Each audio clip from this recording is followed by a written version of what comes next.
Finansijska pismenost, pokretanje sopstvenog biznisa, planiranje i razvoj karijere, komunikacija. Teme su koje zanimaju mlade, kažu u Omladinskom kreativnom centru. Kako bi mladima pomogli da unaprede veštine u ovim oblastima, Omladinski kreativni centar realizuje projekat pod nazivom Poslovni institut. Tokom novembra 30 mladih će kroz 14 besplatnih radionica steći neophodna znanja iz ovih oblasti i imati priliku da ih kasnije i primene u svojoj profesionalnoj karijeri.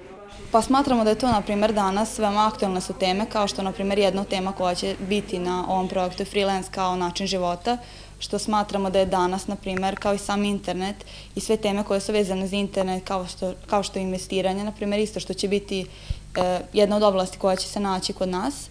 I smatramo da se mladi dosta interesuju za takve teme, kao što smo mi pravili smo forme i pitali smo mlade šta ih interesuje i to su baš bile teme koje su oni pisali da njih interesuje. Pa smo mi u skladu sa njihovim interesovanjima, mi smo napravili takve teme i tražili smo takve predavače koji bi doprineli da bude kvalitetno i na koje bi mladi dolazili i izdvojili svoje vreme. Čitav projekat će preko projekta Erasmus Plus upotpuniti i studenti iz 6 zemalja koji će predstaviti svoje države i kulturu.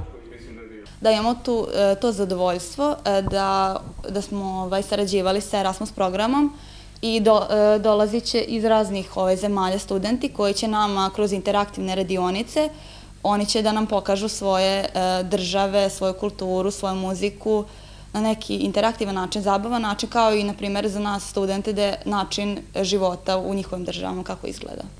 Kako je u našoj zemlji i dalje nepovoljna epidemiološka situacija, broj učesnika za projekat Poslovni institut je ograničen, ali iz Omladinskog kreativnog centra poručuju da će sva predavanja biti streamovana na društvenim mrežama. Prijave su i dalje otvorene, a detalji se nalaze na društvenim mrežama Omladinskog kreativnog centra.